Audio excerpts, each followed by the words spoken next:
ദഅ്വ സമ്മേളനത്തിന്റെ മുഖ്യാതിഥി പ്രിയപ്പെട്ട പി.കെ. ബഷീർ എം.എൽ.എ സദസ്സിനെ അഭിസംബോധന ചെയ്യുന്നതിന് സാദരം ക്ഷണിക്കുന്നു. അസ്സലാമു അലൈക്കും വറഹ്മത്തുള്ളാഹി.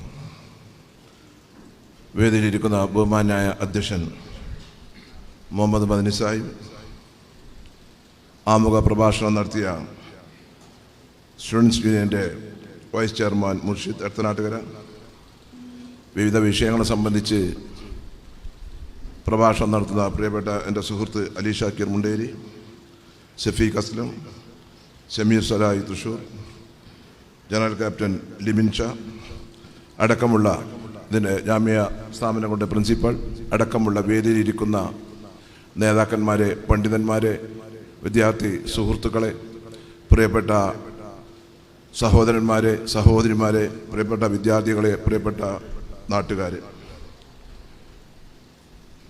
1964 അന്ന് കേരള നേതൃത്വത്തിൽ മുജാഹിദീൻ ഒരു അറബി കോളേജായി ഈ സ്ഥാപനം ആയിരുന്നു ഇത് വിഭാവനം ചെയ്തിരുന്നത്.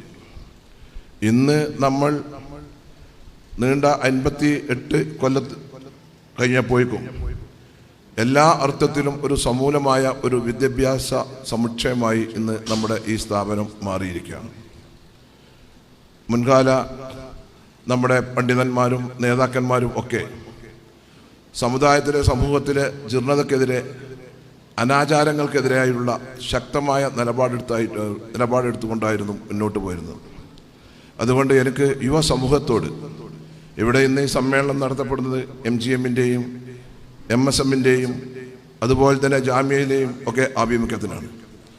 മുൻകാല നമ്മുടെ നേതാക്കന്മാരും പണ്ഡിതന്മാരും ഒക്കെ വിഭാവനം ചെയ്ത അനാചാരങ്ങൾക്കെതിരായിട്ടുള്ള, ദുഷ്പ്രവണതകൾക്കെതിരായിട്ടുള്ള ഒരു ബോധവൽക്കരണം, അത് ശക്തമായി അവർ നമുക്ക് നൽകിയിട്ടുള്ള ആ മാർഗനിർദ്ദേശങ്ങൾ മുറുകെ പിടിച്ച് ശക്തമായി മുന്നോട്ട് പോകണമെന്നാണ് എനിക്ക് ഈ സമ്മേളനത്തിൽ ആദ്യമായി നിങ്ങളോട് പറയുവാനുള്ളത്.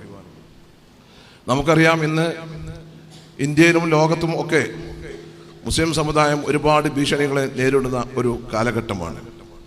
മാറി മാറി വരുന്ന ഭരണകൂടങ്ങൾ, ഒരു കാലഘട്ടത്തിൽ ജനാധിപത്യ സംവിധാനം ഉണ്ടായിരുന്ന നമ്മുടെ രാജ്യത്ത് നമ്മുടെ എല്ലാ അവകാശങ്ങളും ഭരണഘടനാ തത്വങ്ങളും ഒക്കെ മാറ്റിമറിച്ചുകൊണ്ടുള്ള ഒരു പുതിയ ഭരണ സംഹിതയാണ് ഇന്ന് നമ്മുടെ കേന്ദ്രത്തിൽ കാണുന്നത്. അതുകൊണ്ട് തന്നെ യു.പിയിലെയും ബീഹാറിലെയും യു.പിയിലെയും അതുപോലെ തന്നെ മറ്റ് BJP ഭരിക്കുന്ന സംസ്ഥാനങ്ങളിലൊക്കെ ന്യൂനപക്ഷങ്ങളുടെ സ്ഥിതി വളരെ പരിതാപകരമായ ഒരു സ്ഥിതിയാണ്. എന്തിനേറെ പറയുന്നു, അവസാന ഘട്ടത്തിൽ സുപ്രീം കോടതി പൗരത്വ സമരം ചെയ്തതിൻ്റെ പേരിൽ യോഗി ആദിത്യനാഥിൻ്റെ ഒരു ഗവൺമെൻറ് അവിടുത്തെ മുസ്ലിങ്ങളായ ആളുകളുടെ സ്വത്ത് ഒരു അധികാരവും ഒരു നിയമത്തിൻ്റെ പിൻബലം ഇല്ലാതെ പോലീസിനെ ഉപയോഗിച്ചുകൊണ്ട് എല്ലാവരുടെയും സ്വത്തുകളും അവരുടെ മറ്റ് സമ്പാദ്യങ്ങളും ഒക്കെ കണ്ടുകെട്ടുന്ന ഒരു അവസ്ഥ നമ്മൾ കഴിഞ്ഞ 2 കൊല്ലമായി യു.പിയിൽ നമ്മൾ കണ്ടു. ആരെങ്കിലും ഒന്ന് പ്രതികരിച്ചാൽ, അവൻ്റെ ഏതെങ്കിലും സാമ്പത്തികമായി കഴിവുള്ള ഒരാൾ പ്രതികരിച്ചാൽ പിന്നെ അവന് ED എൻഫോഴ്സ്മെന്റ് ഡയറക്ടറേറ്റ്, അല്ലെങ്കിൽ അവൻ്റെ നേരെ ഇൻകം ടാക്സ്, ഇങ്ങനെ എല്ലാവരെയും ഉപയോഗിച്ചുകൊണ്ട് സാമ്പത്തികമായി നമ്മുടെ ആളുകളെ തകർക്കുന്ന ഒരു അവസ്ഥ. ഇന്ന് എന്തൊക്കെയായാലും മഹാരാഷ്ട്രയിലെ ശിവസേനയുടെ നേതാവ് പറഞ്ഞ പോലെ ഇന്ത്യയിൽ 2 സംസ്ഥാനങ്ങളിൽ മാത്രമേ ഇൻകം ടാക്സും എൻഫോഴ്സ്മെന്റും ഉള്ളൂ പ്രവർത്തിക്കുന്നത്, ഒന്ന് ബംഗാളിലും ഒന്ന് മഹാരാഷ്ട്രയിലും. എന്തുകൊണ്ട്? BJPക്കെതിരായിട്ടുള്ള ഒരു ഗവൺമെന്റ്. സാമ്പത്തികമായി നമുക്കറിയാം, അലിഗഡിലാണെങ്കിൽ, മൊറാദാബാദിലാണെങ്കിൽ, മറ്റ് യു.പിയിലെ പ്രദേശങ്ങളിലാണെങ്കിൽ, വാരണാസിയിലാണെങ്കിൽ ഇതൊക്കെ സാമ്പത്തികമായി കച്ചവടം ചെയ്യുന്നതിൽ മുൻപതിൽ നിൽക്കുന്ന ഒരു സമൂഹം, ഒരു സമുദായം മുസ്ലിം സമുദായമാണ്. പക്ഷേ 4 കോടി മുസ്ലിങ്ങളുള്ള യു.പിയിലെ മുസ്ലിങ്ങളുടെ ഒരു സ്ഥിതി എന്നുള്ളത് നമ്മൾ ആലോചിക്കണം. വളരെ പരിതാപകരമാണ്. അത് പൗരത്വ ബില്ലിനെ സംബന്ധിച്ചുള്ള വന്നപ്പോൾ, പ്രതിഷേധങ്ങൾ വന്നപ്പോൾ ഒരുപാട് ആളുകളുടെ പേരിൽ കേസുകളും, ഇന്നും 6000-ഓളം ആളുകൾ ജയിലിൽ കിടക്കുന്ന ഒരു അവസ്ഥ ഇന്ന് യു.പിയിൽ ഒക്കെ ഉണ്ട്. അപ്പോൾ നമ്മളെപ്പറ്റി ഇപ്പോൾ നമുക്ക് നേരെ വരുന്ന എല്ലാ ഭീഷണികളെയും ഒറ്റക്കെട്ടായി നേരിടാൻ നമുക്ക് സാധിക്കണം എന്നാണ് എനിക്ക് നിങ്ങളോട് സാന്ദർഭികമായി പറയാനുള്ളത്. ഒരുപാട് ആളുകൾ പ്രയാസം അനുഭവിക്കുകയാണ്. നമ്മൾ തൊട്ടടുത്ത കർണാടകയിൽ നിങ്ങൾ ആലോചിച്ച് നോക്കി, ഹിജാബ് വിഷയം. എന്താണ് ഹിജാബ്? തലയിൽ തട്ടേണ്ട കാര്യമുള്ളൂ, തലയിൽ തട്ടേണ്ട കാര്യമുള്ളൂ. ആ ഒരു കാര്യത്തിലേക്ക് വരെ കൈ കടത്തുകയും അപ്പുറത്ത് പോയി ഫാസിസ്റ്റുകളായ ആളുകൾ മഞ്ഞ കാവ്യ ധരിച്ചുകൊണ്ട് സ്കൂളിലേക്ക് വരികയും അതിനെ പ്രൊട്ടക്ട് ചെയ്യുകയും ചെയ്ത ഒരവസ്ഥ. കോടതി എങ്ങനെ പറയുന്നില്ലതൊക്കെ നമുക്കറിയാലോ. ഈ അടുത്ത കാലത്തുണ്ടായിട്ടുള്ള പല സംഭവ വികാസങ്ങളെ സംബന്ധിച്ചും കോടതിയുടെ നിരീക്ഷണം എന്താണെന്ന് നമുക്കെല്ലാവർക്കും അറിയാം. നമ്മുടെ ഭരണഘടന വിഭാവനം ചെയ്യുന്നുണ്ട്. നമുക്ക് ഇഷ്ടമുള്ള വസ്ത്രം ധരിക്കാം, ഇഷ്ടമുള്ള ഭക്ഷണം കഴിക്കാം, നമുക്ക് ഇഷ്ടമുള്ളവർക്ക് അവരുടെ മതവിശ്വാസങ്ങളനുസരിച്ച് ആചാരങ്ങൾ നടത്താം ഒക്കെ പറയുന്നുണ്ട്, പ്രാർത്ഥന നടത്താം. പക്ഷേ ഇന്ന് അത് കേന്ദ്രം ഭരിക്കുന്ന ഗവൺമെൻറ് എന്ത് നിശ്ചയിക്കുന്നോ, കേന്ദ്രം ഭരിക്കുന്ന പാർട്ടി എന്ത് നിശ്ചയിക്കുന്നോ ആ ഒരു അവസ്ഥയിലേക്ക് പോകുന്ന ഒരു കാലഘട്ടത്തിലാണ് ഞാനും നിങ്ങളും ജീവിക്കുന്നത്. അതുകൊണ്ട് തന്നെ നമ്മൾ വളരെ ഐക്യത്തോടു കൂടി ഒറ്റക്കെട്ടായി മുന്നോട്ട് പോകണം. അത് ഇവിടെ ആയാലും ശരി, ഇവിടെ ആയാലും നിങ്ങളത് ആലോചിച്ച് നോക്കി. നമ്മൾ പറയുന്നുണ്ട് കമ്മ്യൂണിസ്റ്റ് പാർട്ടി, അത് ചില ആളുകൾക്കുണ്ടല്ലോ, ചില നേതാക്കന്മാർ, കമ്മ്യൂണിസ്റ്റ് പാർട്ടിയൊക്കെ നേതാക്കന്മാർ വരെ വീരാരാധനയായിട്ടൊക്കെ നടക്കുന്നുണ്ടല്ലോ. നമ്മളും കമ്മ്യൂണിസത്തിനെ പറ്റി പഠിക്കണം. മതനിരാസം വളർത്തുന്ന ഒരു പാർട്ടിയാണ് കമ്മ്യൂണിസം, നിങ്ങൾ മനസ്സിലാക്കണം. അറബി ഭാഷ ഒരു ഭാഷയായപ്പോൾ ആ ഭാഷ അധ്യാപകരെ കേരളത്തിലെ വിദ്യാഭ്യാസ സ്ഥാപനങ്ങളിൽ എയ്ഡഡ് ഗവൺമെന്റ് മേഖലയിൽ പബ്ലിക് സർവീസ് കമ്മീഷൻ മുഖാന്തരം ആളുകളെ അറബി അധ്യാപകരെ തെരഞ്ഞെടുത്ത കാലം കിട്ടും. 1970 മഹാനായ CH മുഹമ്മദ് ഖായ സാഹിബ് കേരളത്തിലെ മന്ത്രിയായിരിക്കുന്ന കാലഘട്ടത്തിൽ അങ്ങനെ ഒരു സംവിധാനം കൊണ്ടുവന്നു. അവിടെ നിന്ന് അങ്ങോട്ട് വന്നപ്പോഴാണ് 10 കൊല്ലം കഴിഞ്ഞപ്പോൾ ഒരു കമ്മ്യൂണിസ്റ്റ് ഗവൺമെന്റ് അധികാരത്തിൽ വന്നത്.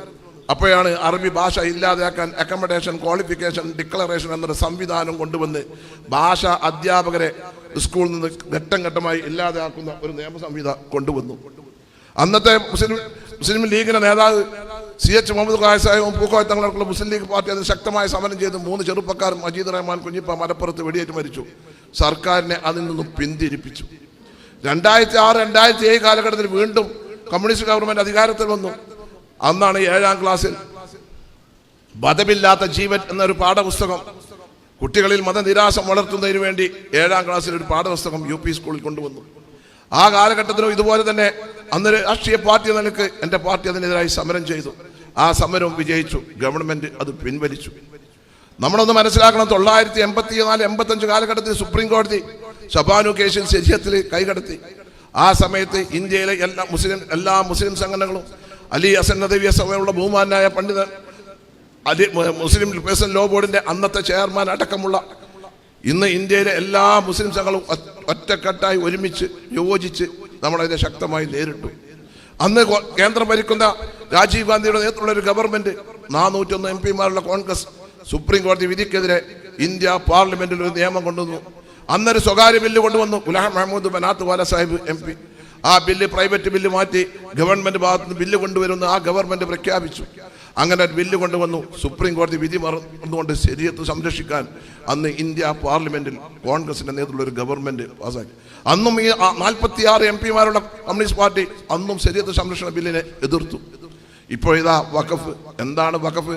നമ്മൾ ഈ വഖഫ് എല്ലാവരും പറയും 100 ആളോ 200 ആളോ ജോലി അല്ല അതിന്റെ പ്രശ്നം. ഹിന്ദുമത വിശ്വാസികൾ അവരുടെ അമ്പലങ്ങൾ, കൊച്ചിൻ ദേവസ്വം ബോർഡ്, തിരുവിതാംകൂർ ദേവസ്വം ബോർഡ്, അതുപോലെ തന്നെ ഗുരുവായൂർ ദേവസ്വം ബോർഡ്, മലബാർ ദേവസ്വം ബോർഡ്, ഇതിലേക്കൊക്കെ ആളുകളെ വെക്കുന്നുണ്ട്. അതൊക്കെ ആ സമയത്ത് കഴിഞ്ഞ ഗവൺമെന്റ് കാലഘട്ടത്തിൽ അവർക്ക് PSC മുഖാന്തരം ഉണ്ടെന്നുള്ള ചർച്ച വന്നപ്പോൾ അവർ ശക്തിയായി എതിർത്തു. അവസാനം അത് ഈശ്വര വിശ്വാസമുള്ള ആളുകളെ, ആ സമുദായത്തിൽപ്പെട്ട ആളുകളെ അവരെ മാത്രം വേണ്ടി അതിന് ആ ദേവസ്വം ബോർഡിനൊക്കെ സ്പെഷ്യൽ റിക്രൂട്ട്മെന്റ് ബോർഡ് വെച്ചു. നേരെ മറിച്ച് മുസ്ലിം സമുദായത്തിന്റെ ഒരു കാര്യം വന്നപ്പോൾ, വഖഫില് കാര്യം വന്നപ്പോൾ അത് പബ്ലിക് സർവീസ് കമ്മീഷന് വിടുന്നത്. അവിടെയാണ് നമ്മൾ അത് മാത്രമല്ല, വഖഫ് സ്വത്തുക്കൾ നമുക്ക് എല്ലാവർക്കും എന്തിനാ വഖഫ് ചെയ്യുന്നത്? എന്തെങ്കിലും വിദ്യാഭ്യാസ സ്ഥാപനങ്ങൾ നടത്താൻ, അല്ലെങ്കിൽ കുട്ടികൾക്ക് മതവിദ്യാഭ്യാസം പഠിക്കുന്നതിന് വേണ്ടി, അല്ലെങ്കിൽ നമ്മുടെ പൂർവികരായ ആളുകൾ, അല്ലെങ്കിൽ അള്ളാഹിന്റെ പ്രീതി ലഭിക്കാൻ വേണ്ടി പള്ളികൾക്ക്, മദ്രസകൾക്ക്, വിദ്യാഭ്യാസ സ്ഥാപനങ്ങൾക്ക്, ആസ്പത്രികൾക്ക് ഒക്കെ വഖഫ് ചെയ്യും. അപ്പൊ അത് എന്തായി?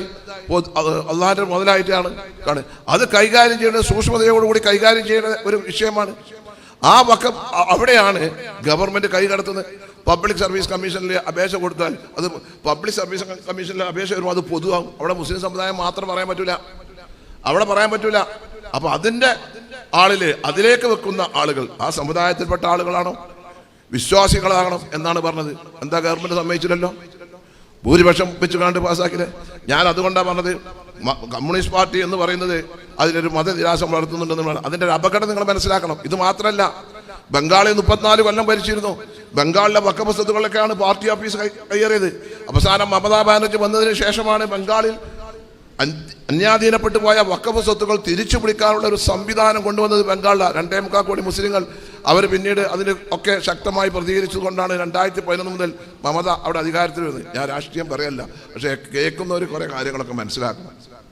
അതുപോലെ തന്നെ അടുത്ത കാലത്ത് നമ്മൾ മതം പറയുമ്പോൾ മാത്രമാണ് നമ്മൾ മതം പറയാന്ന് പറയുന്നത്. ഇപ്പം ഞാൻ പ്രതിദാനം ചെയ്യുന്ന പാർട്ടി നിങ്ങൾക്കറിയാം. ഞാൻ കഴിഞ്ഞ നിയമസഭയിൽ പറഞ്ഞു മതമാണ് മതമാണ് മതമാണ് ഞങ്ങളുടെ പ്രഖ്യാപിത ലക്ഷ്യം തന്നു.